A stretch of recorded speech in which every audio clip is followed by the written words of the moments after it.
Assalamualaikum warahmatullahi wabarakatuh.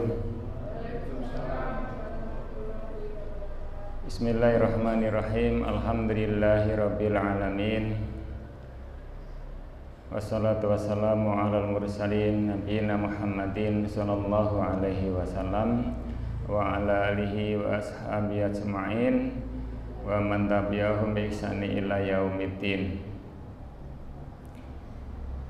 Rabbi shrah li sadri wa yassir li amri wa hlul 'uqdatam min lisani yafqahu qawli. Bapak Ibu jamaah salat maghrib Masjid Muttaqin rahimakumullah. Alhamdulillah malam hari ini kita bisa hadir di masjid dalam keadaan sehat walafiat. Semoga kita diberikan oleh Allah kemampuan untuk istiqomah hingga akhir hayat kita, sehingga nanti pada saatnya Allah memanggil kita dengan panggilan yang sangat mesra. Panggilan yang sangat mesra itu sering kita dengar Bapak Ibu ya. Ya ayyatuhan nafsul mutmainnah irji'i ila rabbiki radiyatan mardiyah wadkhuli fi ibadi wadkhuli jannati. Itu panggilan yang mesra Bapak Ibu ya. Sebelum saya lanjutkan, mari kita mulai ngaji malam hari ini dengan membaca basmalah. Bismillahirrahmanirrahim. Apa arti panggilan itu? Artinya adalah wahai jiwa yang tenang.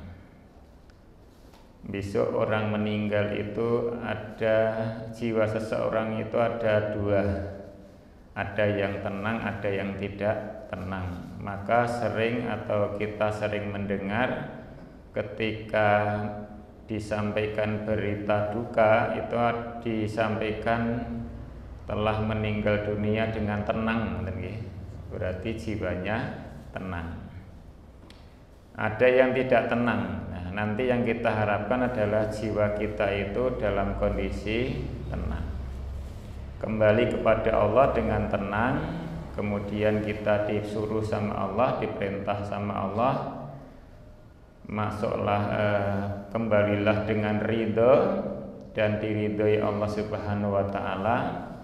Masuklah ke dalam bersama hamba-hambaku, dan yang terakhir masuklah ke dalam surgaku. Itu yang kita harapkan bersama-sama. Bapak Ibu yang bahagia, mohon maaf 2 bulan berturut-turut saya tidak bisa hadir karena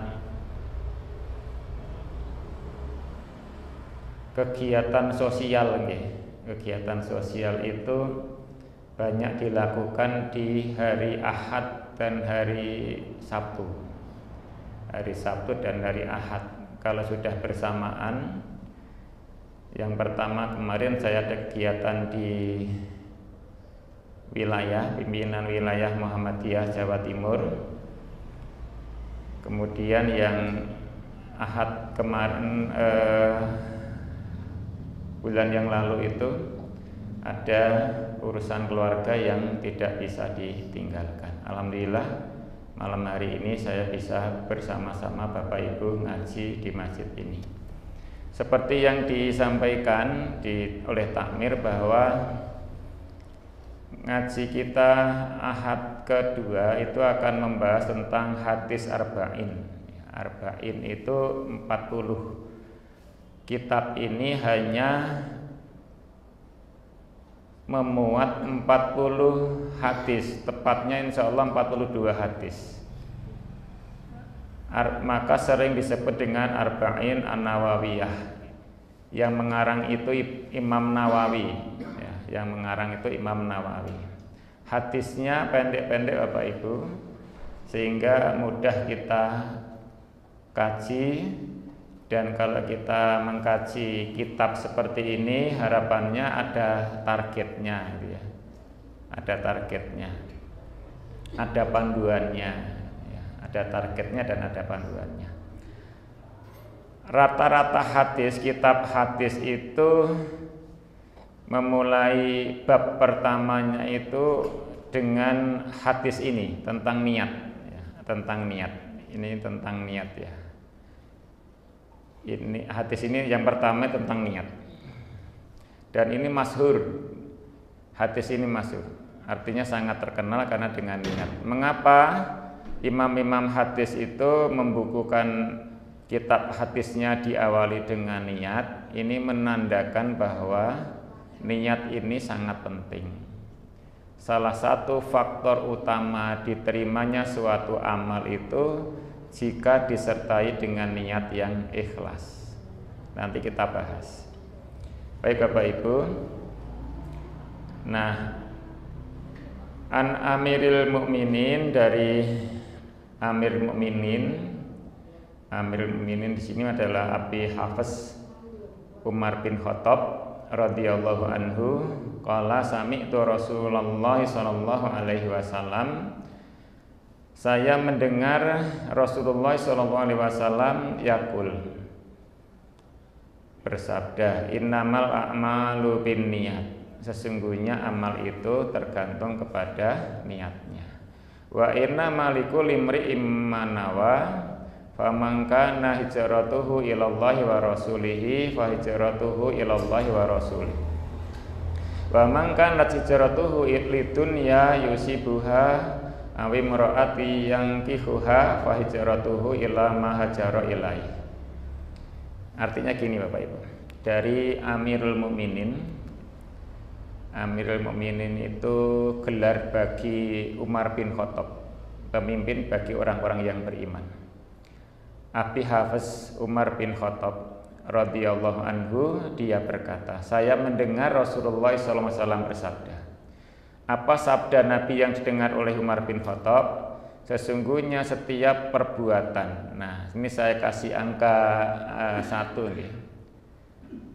Yang dimaksud perbuatan di sini apa? Yang dimaksud perbuatan di sini adalah amal ibadah yang membutuhkan niat, Contohnya sholat kan ada, hampir semua amal ibadah itu kan membutuhkan niat lagi. Maka rukun ibadah nomor 1 itu niat. Ya, rukun sholat yang pertama niat, rukun puasa yang pertama niat, rukun zakat yang pertama niat. Semuanya diawali dari niat. Sesungguhnya setiap perbuatan yang membutuhkan niat tadi itu tergantung kepada niatnya. Nah, niat itu apa? Niat itu adalah keinginan atau kehendak hati. Orang Jawa itu mengatakan kerenteking ati. Keinginan, kemauan, kehendak hati. Jadi niat itu urusan hati. Urusan hati ya.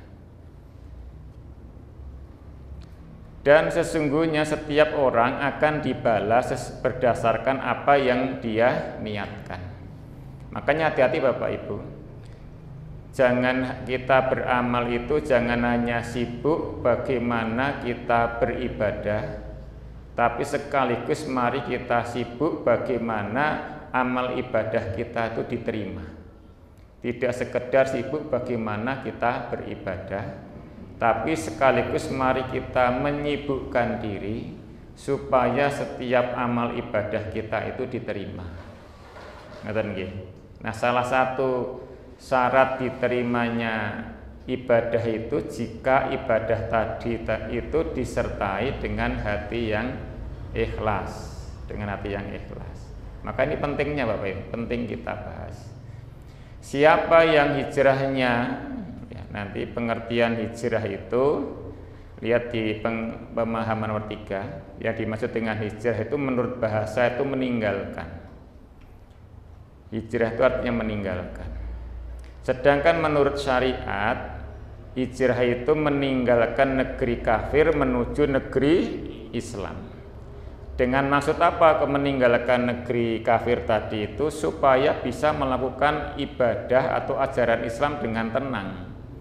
Kalau masih tinggal di negara kafir, ya, jenengan kemarin ketika terjadi SEA Games ya, ada nggih atlet dari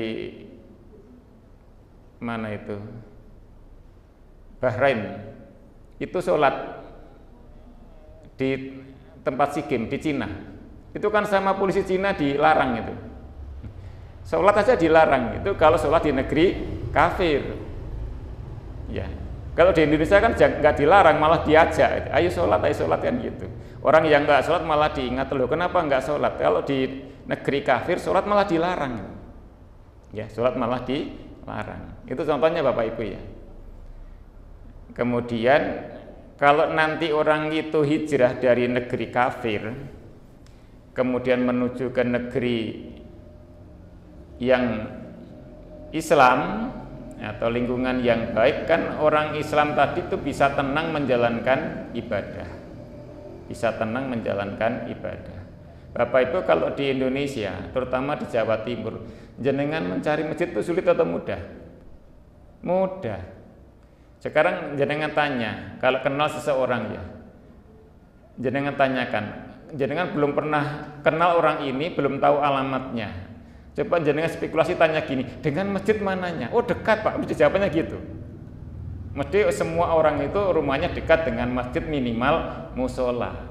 Sehingga orang Islam itu di Indonesia itu begitu mudah menjalankan ibadah di masjid atau di musola karena rumahnya dekat, karena dekat. Coba jenengan nanti ke negara-negara Eropa, Jumatan itu naik kereta api Pak. Ya. Saking jauhnya, naik bis itu saking jauhnya mencari masjid. Nah di Indonesia itu Masya Allah, komat itu ya berangkat nggak telat loh Pak. Ya. Masjid itu sudah komat, itu baru berangkat nggak telat. Coba jenengan di Eropa sana, setengah jam nggak berangkat telat karena saking jauhnya. Itu Bapak Ibu bahagia, itu makna daripada hijrah menurut syariat. Tapi kalau menurut hadis ini, yang dimaksud dengan hijrah adalah perpindahan, pindah dari kota Mekah yang saat itu kota Mekah itu masih dikuasai oleh orang-orang kafir. Menuju kemana? Menuju ke kota Madinah. Pengertian ini adalah sebelum Fathul Mekah, artinya Nabi dan para umat sahabatnya itu sebelum kembali ke Mekah. Coba perhatikan di dalam hadis ini Bapak Ibu. Pentingnya niat ya. Pentingnya niat. Siapa yang hijrahnya karena menginginkan kehidupan yang layak ya, di dunia atau karena wanita yang ingin dinikahinya, maka hijrahnya akan bernilai sebagaimana yang dia niatkan. Ini ada kasus Bapak Ibu. Ada beberapa orang yang hijrah dari Mekah ke Madinah.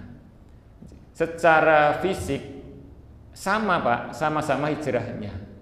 Tapi nanti nilainya di hadapan Allah itu beda. Apa yang bedakan? Wong sama-sama meninggalkan Mekah menuju Madinah. Apa yang bedakan? Niatnya gitu.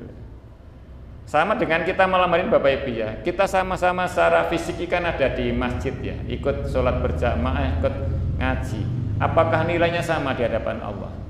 Walau a'lam, bisa sama bisa tidak. Kalau tidak sama, apa yang membedakan? Wong sama-sama sholat, masjidnya sama, sholatnya sama-sama sholat maghribnya, imamnya sama, ngajinya sama, materinya sama. Tapi kenapa ketika pulang kok nilainya beda? Apa yang bedakan? Niat. Nah, yang bedakan niat. Sama dengan hijrah ini. Coba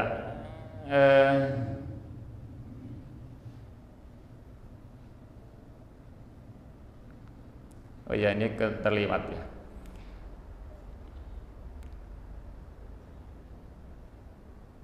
Siapa yang hijrahnya karena ia mendapatkan keridhaan Allah dan Rasulnya, maka hijrahnya karena keridhaan Allah dan Rasulnya. Nah ini yang bedakan. Yang pertama mendapatkan pahala karena mendapatkan ridho Allah. Yang kedua tidak mendapatkan pahala karena hijrahnya bukan ikhlas karena Allah, karena urusan dunia. Nanti saya jelaskan berikutnya.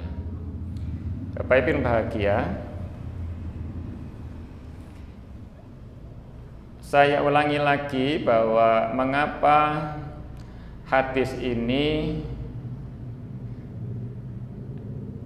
kita bahas dan diletakkan di hadis yang pertama. Para ulama hadis, ya, Imam Ahmad, Imam Syafi'i akan menilai hadis ini sangat penting, ya, sangat penting. Karena apa? Saking pentingnya hadis ini ada yang mengatakan inti daripada ajaran Islam.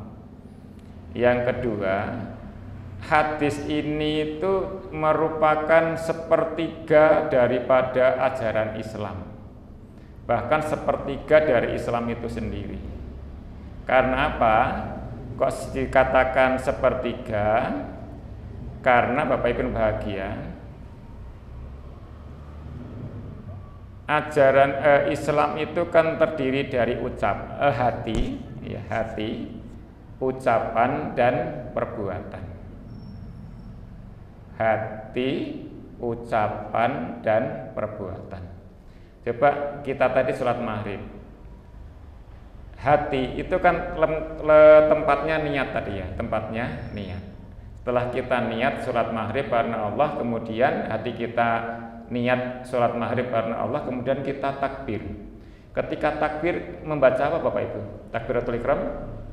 Lisan kita mengucapkan Allahu Akbar. Pertama tadi hati, niat. Yang kedua lisan kita mengucapkan Allahu Akbar. Gerak, yang ketiga adalah gerakan. Tangan kita mengangkat kedua tangan dengan disertai ucapan Allahu Akbar.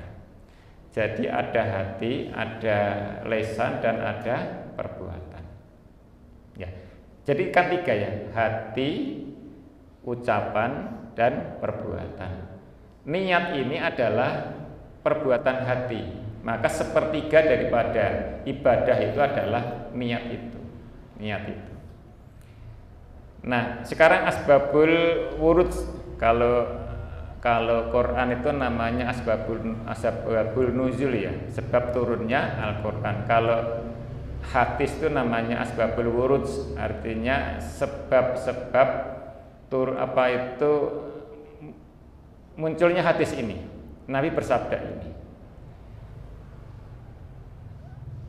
Ada seorang yang hijrah dari Mekah ke Madinah dengan tujuan untuk menikahi seorang wanita. Gini, laki-laki ini Bapak Ibu sudah melamar seorang wanita, ya, sudah menyukai, menyenangi, bahkan melamar seorang wanita, seorang gadis.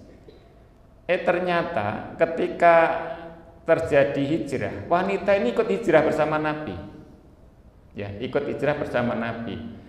Calon wanita yang akan dinikahi kok ikut hijrah, maka laki-laki itu ikut hijrah. Hijrahnya mengikuti Nabi atau mengikuti wanita? Mengikuti wanita yang mau dinikahi tadi. Ini dia. Seorang wanita yang konon bernama Ummu Qais. Wanita yang saya maksud wanita tadi adalah Ummu Qais. Bukan untuk meraih pahala hijrah. Maka orang itu kemudian dikenal dengan namanya Muhajir Ummi Qais. Orang yang hijrah hanya karena ngikuti ngetutno Ummu Qais. Hanya ingin mengikuti. Muhajir itu artinya orang yang hijrah. Kenapa orang hijrah? Karena mengikuti calon istrinya. Calon istrinya tadi namanya Ummu Qais. Orang yang hijrah karena Ummu Qais. Ngerti apa Ibu, ya? Ini asbabul wurudnya begitu. Coba nanti kalau kita lihat secara lahiriah, orangnya sama kok, sama-sama meninggalkan kota Mekah ke kota Madinah. Tapi sekali lagi di hadapan Allah nilainya berbeda. Yang membedakan adalah niatnya. Ini pentingnya niat Bapak Ibu, pentingnya niat. Maka hati-hati menata hati, hati-hati menata hati, terutama niat. Sekarang perhatikan kandungan hadisnya. Niat itu merupakan syarat atau syarat layak atau diterimanya atau tidak diterimanya suatu amal perbuatan. Ukurannya salah satu diantaranya adalah niat. Dan amal ibadah tidak akan menghasilkan pahala kecuali berdasarkan dengan niat karena Allah Subhanahu wa taala. Hati-hati Bapak Ibu ya. Itu yang pertama. Niat itu merupakan syarat layak atau tidaknya diterima. Sehingga begini, nanti kelanjutan penjelasan hadis itu begini. Ada sesuatu amal tuh yang kita anggap kecil ya Pak, kecil. Coba jenengan perhatikan Bapak Ibu, kisah yang masyhur di kisah-kisah terdahulu ya. Jenengan masih ingat ada kisah seorang wanita. Konon wanita ini adalah Yahudi, pelacur lagi. Kemudian ketika orang ini bertobat, kemudian di tengah perjalanan itu haus, kemudian turun ke sungai, ke sumber air, mengambil air. Kemudian ketika naik itu melihat ada seekor anjing yang menjulur-julurkan lidahnya karena kehausan. Wanita tadi kan turun lagi mengambil air dengan sepatunya. Karena naiknya itu harus pegangan, dan sepatu itu kalau nggak dipegang itu nggak bisa dibawa, harus dengan digigit ya, dengan digigit sepatu tadi supaya bisa membawa air dengan naik dan diberikan kepada anjing tadi. Jadi Bapak itu hanya sekedar orang itu memberi minum seekor anjing. Itu kan sepele kan ya, sepele kan amal itu.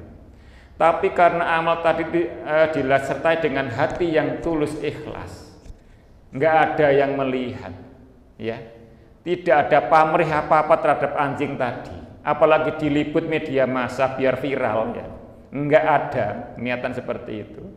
Maka amalan yang sepele, yang kecil itu punya nilai yang tinggi, yang besar di hadapan Allah karena disertai dengan hati yang ikhlas. Contohnya apa? Contohnya seperti itu. Contohnya seperti itu.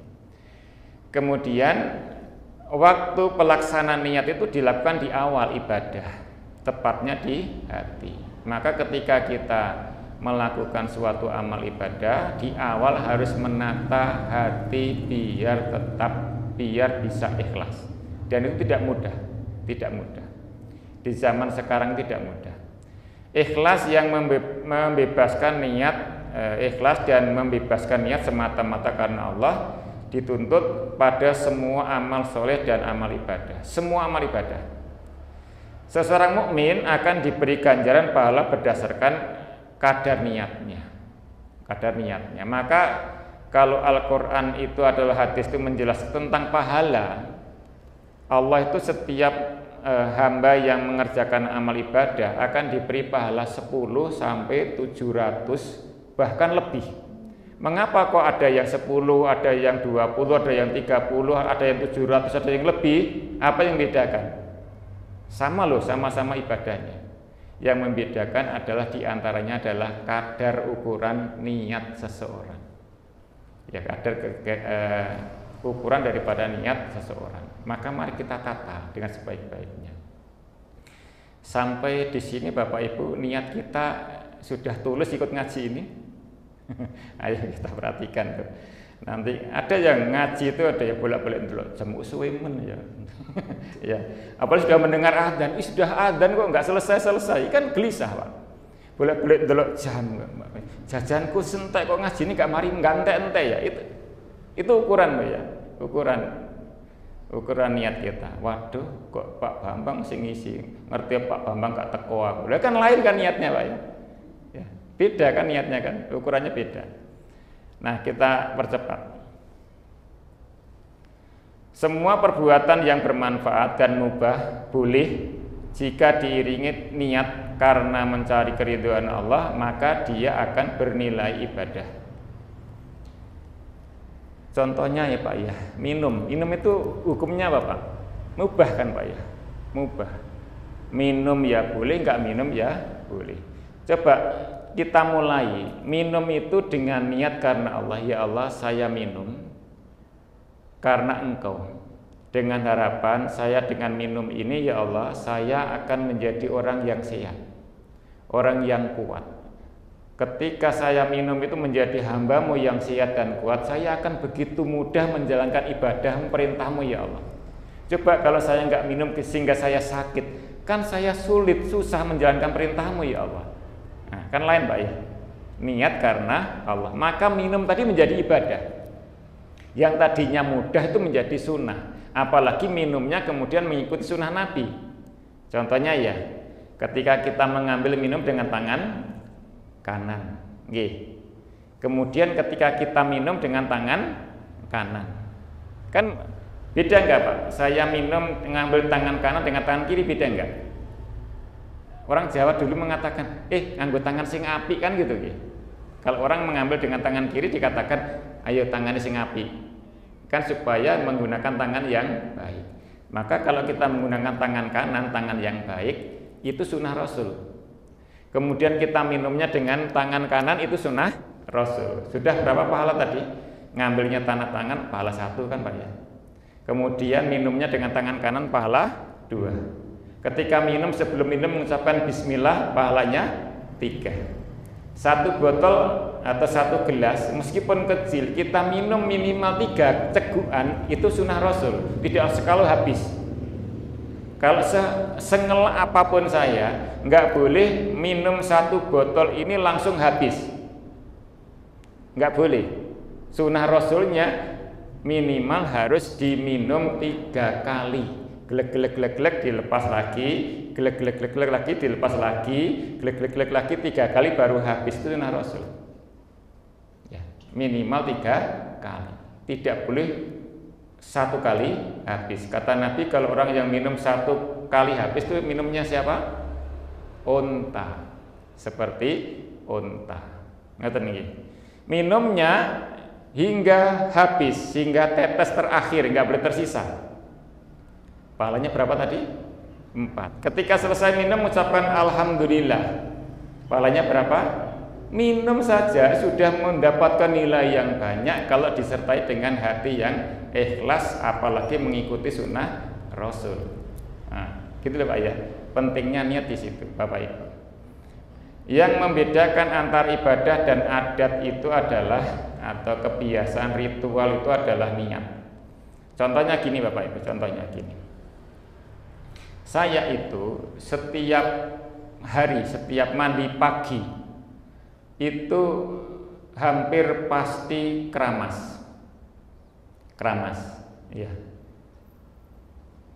Karena rambut saya itu mudah berminyak Pak, mudah kempel. Kalau nggak saya keramas sih kempel dan gatel, baunya nggak enak. Maka saya biasakan setiap mandi pagi hari itu mesti keramas. Sekarang saya pertanyaan Bapak Ibu, mandi saya setiap hari keramas itu kan kebiasaan.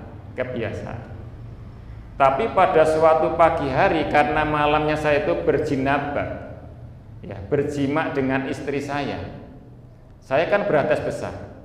Untuk menghilangkan hadas besar, caranya bagaimana?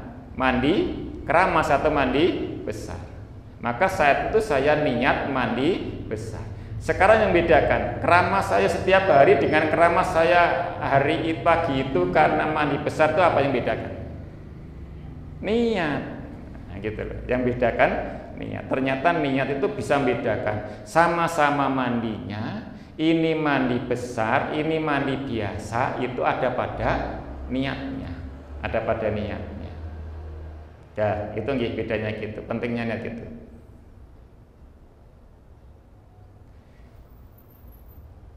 Nah, ini tadi saya ulangi tadi pada fungsinya, Bapak ya, ada fungsinya. Sekarang fungsi yang pertama, niat itu membedakan antara ibadah yang satu dengan ibadah yang lainnya. Contoh Bapak Ibu, contoh ya. Sholat qobliyah subuh itu berapa rakaat? Sholat sunnah qobliyah subuh berapa rakaat Bapak Ibu? Yang disebut dengan sholat sunnah fajar itu 2 rakaat. Sholat subuh berapa rakaat? 2 rakaat. Sholat qobliyah subuh 2 rakaat. Sholat subuh juga 2 rakaat. Sekarang yang bedakan apa? Sama-sama sholat 2 rakaat. Sama-sama waktu paginya. Apa yang bedakan? Yang bedakan adalah niat. niatnya. Ya, niatnya. Orang lain nggak ngerti, iki sholat apa sih 2 rakaat. Wis mari sholat 2 rakaat, sholatnya 2 rakaat. Maka yang tahu dirinya, saya tadi sholat qobliyah subuh, niat qobliyah subuh 2 rakaat. Setelah itu saya sholat subuh juga 2 rakaat. Yang membedakan adalah pada niatnya. Yang membedakan pada niatnya. Itu Bapak Ibu ya. Satu, fungsinya niat adalah untuk membedakan antara ibadah yang satu dengan ibadah yang lainnya. Yang kedua,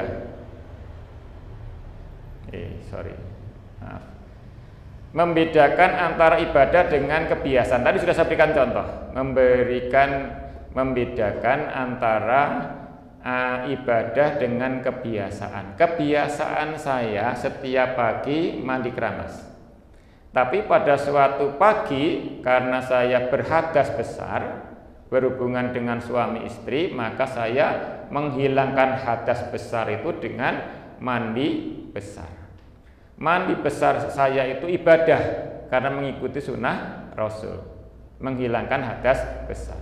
Yang membedakan apa? Mandi keramas saya itu ada pada niatnya. Ada pada niatnya. Sama tadi Bapak minum ya tadi ya. Saya minum dengan tangan kanan, saya baca basmalah. Minum kalau panas tidak saya tiup, ya ditiup itu disebul Pak. Jadi jenengan kalau minum kopi sepanas apapun, tolong jangan ditiup. Bu, kalau jenengan ngincipi sayur, ya panas, ampun ditiup, biarkan sebentar, ya. Kan biasanya Bu, kalau saya orang tua-tua dulu, kalau ngincipi itu kan tidak dari irus langsung diincipi ya. Biasanya diletakkan di atas, nah Bu niki Bu. Epek-epek nggih. Tangan ya. Terus didilat gitu ya. Nah, itu. Ini apa? Supaya dingin biar gak tetap panas. Kalau panas kan ditiup, disebul. Nah, jadi kan nanti Bapak Ibu kalau nanti minum atau makan jangan ditiup. Kalau kopi ya dituang dulu dilepek, setelah dingin baru Pak kopi niku nek mboten panas mboten enak di. Nah, gitu ada yang macam-macam. Yang penting jangan ditiup. Minumnya sambil duduk, tidak boleh sambil berdiri. Makan maupun minumnya jangan sambil berdiri, tapi sambil duduk. Kita prihatin Bapak Ibu, wis makannya tangan kiri sambil berdiri, apalagi jalan-jalan lagi, disebul pisan, Masya Allah, hilang semua itu pahalanya. Yang ketiga, jangan mencela makanan, minuman. Kopi kok karena gulone blas, pahit. Hidup sudah pahit, minum kopi pahit lagi. Ya, namanya gitu. Mencela makanan enggak boleh. Iki soto kok yuwe jaran. Wis tau ngrasakno yuwe jaran berarti. Lah iya. 3 kali tegukan, tidak boleh langsung habis. Diminum sampai habis hingga tetes terakhir, enggak boleh tersisa. Kalau sisa itu mubadir. Innal mubadzirina kanu ikhwanas sayatin. Mubadir itu temannya setan. Jadi kalau yang mubadir tadi nanti jadi santapannya setan. Kemudian yang terakhir kita baca hamdalah alhamdulillah. Itu pahala. Itu kalau kita niatkan seperti itu pahala Bapak Ibu. Sekedar minum menghilangkan rasa haus, menghabiskan minum ya sudah nggak dapat pahala. Nggak dapat pahala. Bukan ibadah. Menentukan untuk siapa ibadah kita lakukan. Kalau untuk Allah ya niatnya karena Allah, lillahi ta'ala. Tapi kalau waduh ya sungkan Pak, wong mosok sak keluarga kok kabeh nang masjid ngaji, salat jamaah aku karena budal dhewe sungkan. Nah, sungkan itu berarti karena keluarga, bukan karena Allah. Waduh Pak, kula ning mboten budal bolak-balik takokno kanca kula, wingi nang ndi gak nang masjid. Akhir kula kita masjid sungkan Pak. Nah, jadi ke masjidnya karena sungkan bendina ditakokno gitu ya. Makanya untuk membedakan untuk siapa ibadah itu, untuk orang atau untuk Allah. Kalau untuk Allah berarti ikhlas, diterima ibadah itu. Contoh Bapak Ibu yang bahagia, contoh ya. Ini saya katakan tadi, betapa banyak amal yang kecil menjadi besar karena niat yang ikhlas. Dan betapa banyak amalan yang besar nilainya kecil di hadapan Allah hanya karena niat. Contoh nih, contoh. Ini hadis panjang Bapak Ibu. Tapi ringkasnya hadis yang panjang ini begini. Ini sering saya sampaikan di khutbah-khutbah, pengajian-pengajian ketika membahas tentang niat. Besok di akhirat itu ada 3 kelompok orang yang akan ditanya sama Allah. Berdasarkan hadis ini. Coba kita perhatikan. Yang pertama siapa Bapak Ibu? Orang yang mati syahid. Ditanya, wahai hambaku, wahai fulan, apa yang kamu lakukan selama kamu hidup di dunia? Saya berjuang ya Allah. Ya, saya berjuang membela agamamu. Banyak musuh-musuh yang saya bunuh dan akhirnya saya terbunuh di medan perang. Allah bertanya lagi, apa yang kamu cari? Ridhamu ya Allah. Kadzabta, kata Allah, kamu dusta, kamu bohong. Benar memang selama hidupmu kamu berjihad, berjuang. Tapi yang kamu cari hanya ingin dikatakan sebagai seorang pemberani, seorang pahlawan, bukan mencari ridhoku. Sekarang pertanyaan saya Bapak Ibu, apakah orang ini kurang sungguh-sungguh berjuangnya? Sungguh-sungguh? Apakah enggak serius-serius? Apa enggak baik berjuang jihad itu baik karena menegakkan agama Allah? Apa yang kurang? 1, niatnya tidak ikhlas. Ya, niatnya tidak ikhlas. Yang kedua, maka kalau enggak ikhlas apa diterima amalnya? Tidak. Apa masuk surga? Tidak. Orang tadi diseret masuk ke dalam neraka. Sekarang yang kedua Bapak Ibu, orang yang belajar, orang yang ngaji, seperti kita ini Bapak Ibu, orang yang ngaji. Ditanya, apa yang kamu lakukan selama hidupmu? Ngaji ya Allah. Masjid Mutakin itu istiqomah ngajinya ya Allah. Saya ikut gak pernah absen. Ya, banyak ilmu yang saya peroleh. Setiap ngaji saya ikuti. Sehingga saya banyak memperoleh ilmu. Apa yang kamu cari? Ridhamu ya Allah. Kamu bohong. Kamu bohong kata Allah gitu. Kamu memang ngaji. Banyak gelar yang kamu peroleh. Bahkan mungkin sudah profesor, doktor dan sebagainya. Kamu dipanggil ustadz, dipanggil gus sebagai kiai, ya. Tapi hanya itu yang kamu cari. Hanya itu yang kamu cari, yang bukan mencari ridhaku. Maka orang yang berjuang mencari ilmu, mengajar, mendapatkan gelar, mendapatkan panggilan al-mukarram dan sebagainya tadi tidak diridhai oleh Allah karena tidak dilakukan dengan hati yang ikhlas. Orang tadi, maka dalam hadis ini Pak, ternyata ada ustadz yuk masuk neraka. Ya. Ada kiai masuk neraka loh ini. Karena apa? Karena yang dilakukan itu bukan mencari ridho Allah, hanya ingin dipanggil ilmuwan, ustadz, guru dan sebagainya itu. Ini yang mengatakan ini Nabi, bukan saya. Yang ketiga adalah orang yang beramal. Kamu apa yang kamu lakukan selama hidup di dunia? Ya Allah, saya bekerja. Terus hasil kerjamu, uangmu, hartamu untuk apa? Saya sedekahkan ya Allah, semuanya habis. Masya Allah Bapak.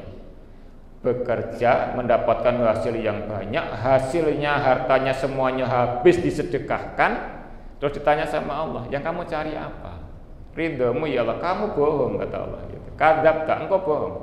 Hartamu memang habis kamu sedekahkan, tapi yang kamu cari hanya ingin dipanggil seorang dermawan, bukan karena aku kata Allah. Sehingga Allah mengatakan memanggil malaikat bawa orang ini seret secara tertelungkup, mengkurep, masukkan ke dalam neraka. Kurang apa? Apa kurang banyak amalnya? Apa kurang banyak sedekahnya? Banyak. Apa kurangnya? 1, ikhlas. Nah, ikhlas Pak. Maka Bapak Ibu bahagia, sekarang rumusnya ikhlas ini. Rumusnya ikhlas ini.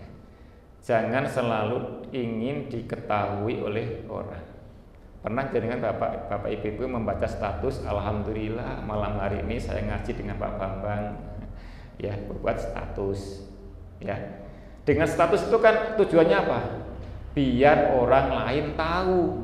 Iya kan? Kalau malam hari ini kita ngaji. Nah, kalau selalu ingin diketahui orang, nah ya untuk ini, dengan ke masjid, masukkan kotak amal 100.000, terus difoto, cepret, alhamdulillah malam hari ini sedekah 100.000, dibuat status. Atau gini, alhamdulillah hari puasa hari ini nikmat meskipun hanya berbuka puasa dengan sate namanya gitu. Terus dibuat status. Tujuannya apa? Biar orang lain tahu. Ya. Hal seperti ini adalah mengurangi keikhlasan kita kepada Allah. Yang kedua, ingin selalu dilihat. Beda ya. Dia kalau diketahui itu tidak harus dilihat, Pak. Mungkin orang lain tidak lihat kita, tapi kan kita memberitahu dengan status tadi, gitu ya. Kalau dilihat, nah, momennya gini, ketika sholatnya sendiri cepet, ada orang datang, ada yang melihat agak diperlama, ya kan ya. Atau gini, kalau sholat sendiri bacaannya biasa, ketika jadi imam, berubah bacaannya menjadi lebih bagus, karena ada yang melihat. Nah, beda Pak, beda.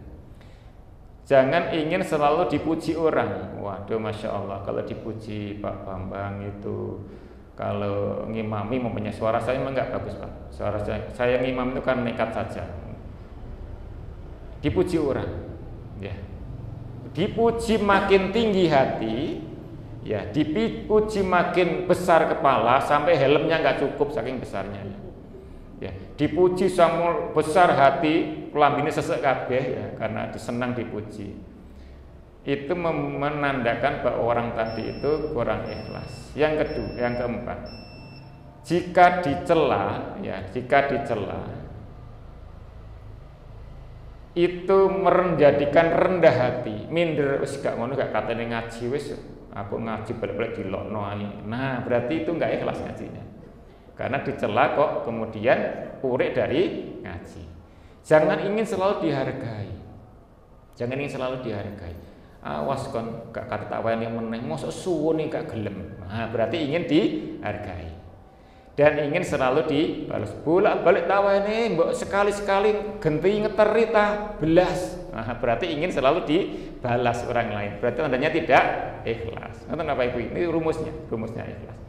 Karena sudah tit Bapak Ibu ya, nanti malah mengurangi keikhlasan kita ngaji ini, karena bolak-balik kok wis tit gak mari-mari Pak Bambang itu.